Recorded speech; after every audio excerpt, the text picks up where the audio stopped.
दोस्तों, आप सभी को मेरे YouTube चैनल में स्वागत है। चलिए कहानी शुरू करते हैं। सरप्राइज लव कहानी को शुरू से अंत तक सुनने के बाद लाइक शेयर सब्सक्राइब जरूर करना। अखबार में ईयरफोन का विज्ञापन देखकर प्राची को एकाएक लगा कि उसकी सारी परेशानी सुलझ गई है। काफ़ी दिनों से उसे लग रहा था कि यदि लोग आपस में फुसफुसाकर बातें करते हैं तो वह चाहकर भी नहीं सुन पाती है।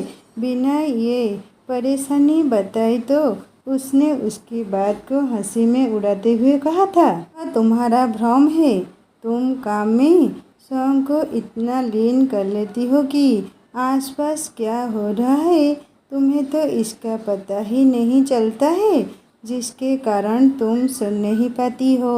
शुभांगी और सुलभ भी अपने पापा की हाँ में हाँ मिलाते हुए कहते, आप ठीक कह रहे हैं पापा। टेलीविज़न की आवाज़ जरा भी तेज हो जाए तो सबसे पहले मम्मी ही टोकती है। दरअसल संगीत उसे सदा से ही धीमा सुनना अच्छा लगता था।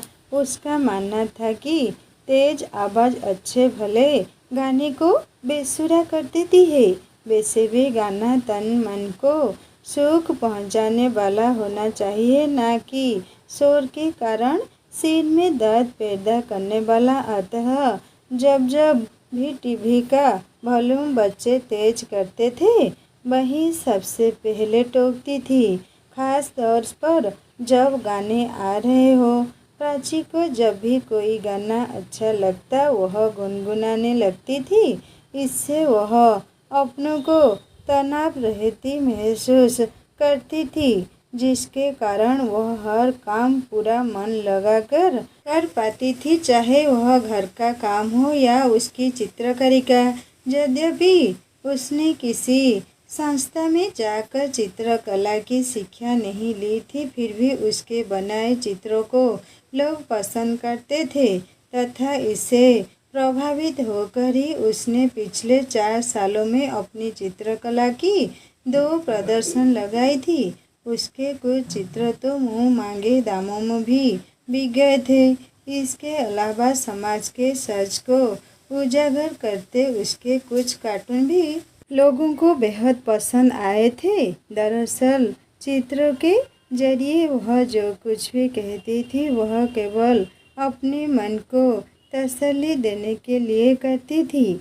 अगर पैसे कमाने की सोच रखकर चित्र या कार्टून बनाती तो शायद अपनी बात बेबाकी से नहीं कह पाती। उसे डर था कि कहीं वह व्यावसायिक हो गई तो वह रचनाओं में जान नहीं डाल पाएगी, जिससे कारण वह अपनी एक अलग पहचान बनाने में कामयाब हो पाई है। प्राची अपने जीवन से संतुष्ट थी।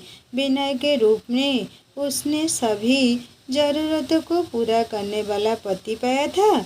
सुलभ और शुभांगी जैसे प्यारे बच्चे थे तथा माँ जैसी सासू माँ थी, किंतु कुछ दिनों से कानों में आई खराबी ने उसका सुख चैन छीन लिया था। सहेलियों में होते फुसफुसाहट को न सुन पाते के कारण उसे क्रोध आता। कभी कभी उसे लगता था कहीं उसके खिलाफ कोई साजिश तो नहीं रची जा रही है। उसकी इस परेशानी को देखकर विनय ने उसे ENT के डॉक्टर को दिखाने की सलाह दी थी। डॉक्टर ने उसके शक को सही पाया और बताया कि कान की एक नस कमज़ोर हो गई है, जिसके कारण खराबी आई है तथा अब उसका इलाज भी संभव नहीं है। उन्होंने उसे ईयरफोन लगाने की सलाह दी थी, लेकिन कानों में लगे तार तथा बैटरी को ब्लाउज में छुपाने की लाचारी उसे कभी अच्छी नहीं लगी। कोई क्या कहेगा सोचकर वह चाहकर भी यह ईयरफोन नहीं लगा पाई थी, जबकि विनय और डॉक्टर दोनों ने उसे समझा था कि जब आँखों के खराब होने पर लोग चश्मा लगाने को बुरा नहीं समझते तो भला कानों में खराबी आने पर ईयरफोन लगाने में क्या बुराई है। उस समय प्राची ने यह कहकर टाल दिया था कि ठीक है बाद में सोचूंगी, लेकिन टालने की अपनी आदत से उसे परेशानी उठानी पड़ रही है। अब तो बच्चे भी यदि एक बार में नहीं सुन पाती कि तो तुरंत कह देते हैं, मामा आपको तो बहुत ही कम सुनाई पड़ने लगा है, अब तो आप मशीन लगवा ही लीजिए। और तो और उसके सुन पाने पर विनय भी अब जुझलाने लगे हैं। हालत यह हो गई थी कि वह कभी कभी तो अंदाज ही काम चलाने की कोशिश करती थी, क्योंकि दोबारा पूछने में लगता था कि पता नहीं लोग क्या सोचेंगे। अपने विश्वास में लगातार आती कमी के कारण उसका बाहर निकलना भी कम हो गया था। एक बार विनय से उसका एक मित्र मिलने के लिए आया। उसने ठंडा पीने की इच्छा जाहिर की। ठीक से न सुन पाने के कारण वह चाय बनाकर ले गई। क्या स्क्वाश नहीं था? अपनी झोंक मिटाने के लिए विनय ने थोड़ा तेज स्वर में कहा। स्क्वाश तो था ही, पर बर्फ नहीं थी। बिना बर्फ के अच्छा नहीं लगता, अतः चाय बना लाई। अपनी गलती का पता चलने पर उसने तुरंत बात संभालते हुए कहा। उस समय बिगड़ी बात तो बन गई थी, लेकिन मन ही मन उसे बेहद शर्मिंदगी महसूस हुई थी। साथ ही साथ विनय की तेज आवाज़ ने उसके दिल को दुखा दिया था। अभी हफ्ते भर पहले की बात है, वह अपनी एक अधूरी पेंटिंग को पूरा करने में लगी थी। अचानक दरवाजे की खड़खड़ाहट ने उसके ध्यान को भंग कर दिया। दरवाजा खोला तो सामने काम वाली थी। क्या बात है, क्या घंटी नहीं बज रही है? कब से घंटी बजा रही हूँ, कोई खोल ही नहीं रहा था, अतः दरवाजा खटखटाया। उसने उत्तर दिया। घंटी बजाकर देखी तो वह बज रही थी। प्राची को लगने लगा था अब लोग चाहे जो कुछ भी कहे ईयरफोन लगवा ही लेगी। कम से कम इन हालातों का सामना तो नहीं करना पड़ेगा। और आज इस विज्ञापन पर नज़र पड़ते ही उसे लगने लगा कि उसको मन मांगी मुराद मिल गई है। एक बार सोचा कि विनय को बता दे, किंतु तभी मन में आया क्यों न सबको सरप्राइज दिया जाए। आजकल सरप्राइज का दौर है। विनय और बच्चे अक्सर उसे सरप्राइज देते रहते हैं। एक बार वह भी सरप्राइज देकर देखे।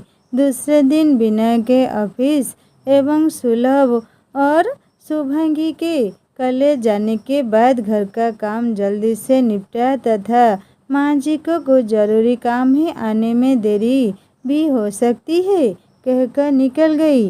अक्सर वह अपनी पेंटिंग या शॉपिंग के सिलसिले में बाहर आती जाती रहती थी, अतः उन्होंने भी ज़्यादा कुछ नहीं पूछा। प्राची ईयरफोन खरीदने जब हियरिंग एड की दुकान में पहुंची तो उसकी कीमत को देखकर मन डगमगा गया, किंतु सरप्राइज देने की उसकी इच्छा ने उसके मन को दबा दिया। टेक्नीशियन ने डॉक्टर की जांच के आधार पर ईयरफोन सेट करके उसके कान में लगाकर उसको चलाने का तरीका बता दिया। घर में कदम रखते ही माँ जी बड़बड़ाई, पता नहीं कहाँ कहाँ घूमती रहती है, सुबह की गई अब आई है, घर की तो कोई चिंता ही नहीं है। प्राची ने सुन लिया था, किंतु अनजान बनते हुए पूछा, आपने कुछ कहा क्या माँ जी? कुछ नहीं बहू, आज बहुत देर हो गई, चिंता होने लगी थी, थक गई होगी, चाय बनाओ? अपनी आवाज़ को कोमल बनाते हुए माँ जी ने पूछा।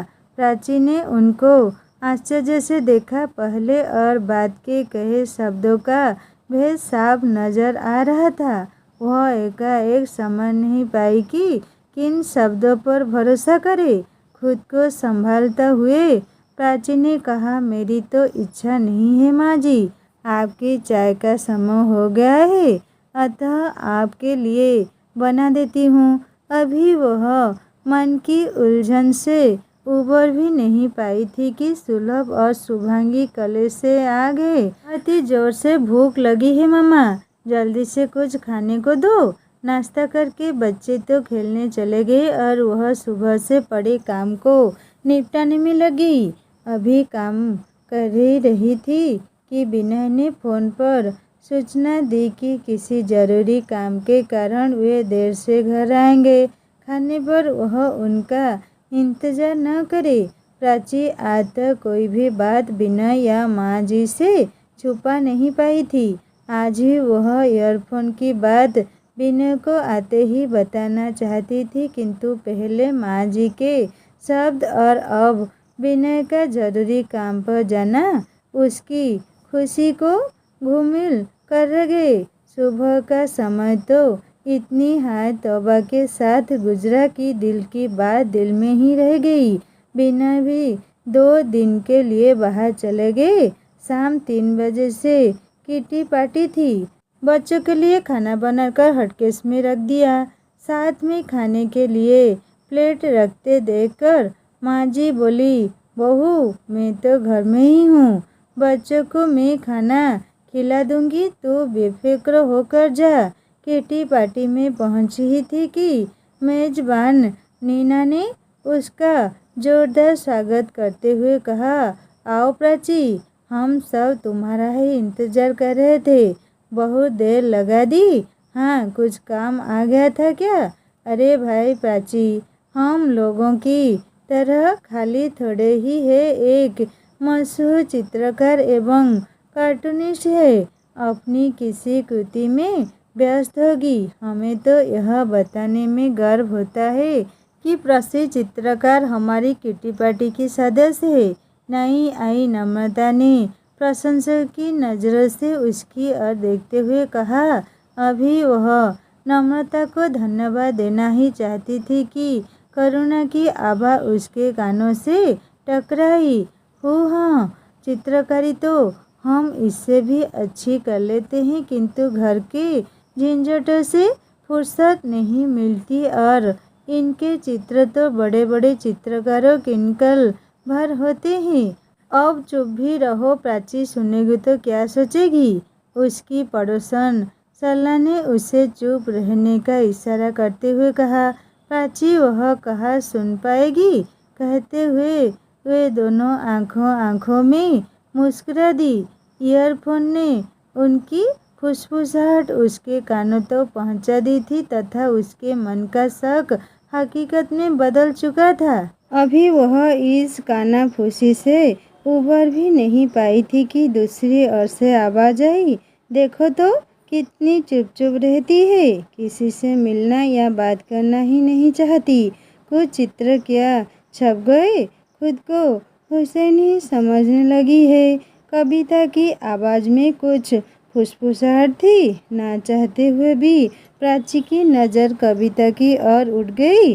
उसको अपनी ओर देखते हुए बहस कब का कर बोली, मैं बीना से कह रही थी कि आपकी साड़ी कितनी सुंदर लग रही है। मन में उठे उथल पुथल के कारण आज प्राची सामान्य शिष्टाचार निभाने में भी स्वयं को असमर्थ पा रही थी। अब ऐसी दो मुही बातें सुनकर वह समझ नहीं पा रही थी कि कौन उसका अपना है। किटी पार्टी का पूरा मजा किरकिरा हो गया था। पता नहीं वहाँ मौजूद हर महिला अचानक उसके लिए अनजान हो उठी थी। ऐसा नहीं था कि कविता या करुणा की बातें दूसरी महिलाएं सुन नहीं पाई हो, लेकिन सुनकर भी सब अनजान बनी रही। उसकी अभिनव साखियाँ नीना और गीता भी, जिन्हें वह सदा अपना समझती रही तथा जिनके कहने पर वह किटी में शामिल हुई थी, वरना उसे ऐसी किटी पार्टियाँ सदा से ही समय की बर्बादी लगती रही है। पता नहीं यह सिलसिला कब से चल रहा है। एक बार उसका मन किया कि वह उनकी कही बातों का विरोध करे, लेकिन सदा के संकोची होने के कारण वह बात को बेवजह बढ़ाकर माहौल में गर्मी पैदा नहीं करना चाहती थी। किंतु मन ही मन उसने सोच लिया था कि आगे यदि कोई उसका इस तरह मजाक करेगा तो वह उससे नाता ही तोड़ लेगी। घर लौटी तो ननद प्रिया के साथ बच्चे और माँ जी को बातें करते देखकर मन खुशी से भर उठा। अरे तुम कब आई? पहले से सूचना दी होती तो मैं तुम्हें लेने स्टेशन आ जाती। भाभी, अचानक इनका यहाँ का काम निकल आया, साथ में मैं भी चली आई। सोचा सबसे मिलना हो जाएगा। यह तो बहुत अच्छा किया आपने दीदी, प्राची ने प्रसन्नता से कहा। प्रिया के आने से थोड़ी देर पहले की कटुता दूर हो गई थी।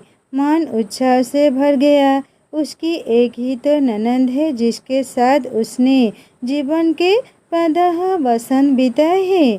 वह उसके हर सुख दुख के साथी रही है। नादानी में हुई उसकी गलतियों को खुद पर लेते हुए उसने उसे डांट से भी बचाया है। वास्तव में प्रिया उसकी ननंद ही नहीं, अच्छी दोस्त तथा समीक्षक भी रही है और शायद उसी के कारण ही वह अपने शौक को साकार रूप दे पाई। वरना माँ जी को तो उसकी चित्रकारी करना बिल्कुल ही पसंद नहीं था। प्राची प्रिया के मनपसंद ब्रेड रोल बनाने के लिए रसोई में घुसी ही थी कि अपने पीछे पीछे प्रिया को आते देखकर बोली, प्रिया तुम जाओ, माँ जी और बच्चों के साथ जाकर बैठो। यह तुम्हारा मायका है, यहाँ तो आराम कर लो। ससुराल में तो काम करना ही है। भाभी, आपका यह प्यार दुलार ही ससुराल में मुझे आपकी कमी महसूस कराता है। कहते हुए प्रिया की आंखों में अनासी आंसू भर आए थे। अब जाओ भी, वरना शुभांगी देखेगी तो कहेगी मामा आते ही बुआ को क्यों रुला दिया। बस आंखों में छलक आए आंसुओं को छुपाते हुए प्रिया के कंधे पर प्रेम के हाथ रखकर उसे तसल्ली देते हुए प्राची ने कहा, पर आंसू उससे छिप कहाँ पाए। प्रिया ने भी वहाँ से हटना ही नहीं ठीक समझा। खाना भी प्राची ने खूब मन से बनाया था। खाना देखकर अमोल बोले, भाभी यदि मैंने हफ्ते भर आपके हाथ का बना खाना खा लिया तो दूना हो जाऊंगा। ऐसा तो मैंने कुछ भी नहीं बनाया, सादा खाना ही तो है। मुस्कुराते हुए प्राची ने कहा। प्राची को किचन का काम पूरा करते करते 10 बज गए। अमोल और बच्चे क्रिकेट मैच देखने लगे तथा माँ जी और प्रिया अंदर कमरे में बातें करने में लीन थी। अमोल और बच्चों को दूध का गिलास पकड़ाकर प्राची कमरे में प्रवेश करने ही वाली थी कि उनकी बातों में अपना नाम सुनकर ठिठक गई। अम्मा, भाभी से कहकर 2 अच्छी साड़ियाँ तथा अमोल के लिए सफारी सूट का कपड़ा मंगवा कर दे देना, वरना घर में घुसते ही सांस पूछेगी, क्या दिया तेरी माँ ने, या इस बार भी खाली हाथ ही बेटी को विदा कर दिया। प्रिया की आभा थी, क्या करे बेटी, अपना तो नसीब ही खोटा है, वरना बिना के लिए तो लाखों के रिश्ते आ रहे थे।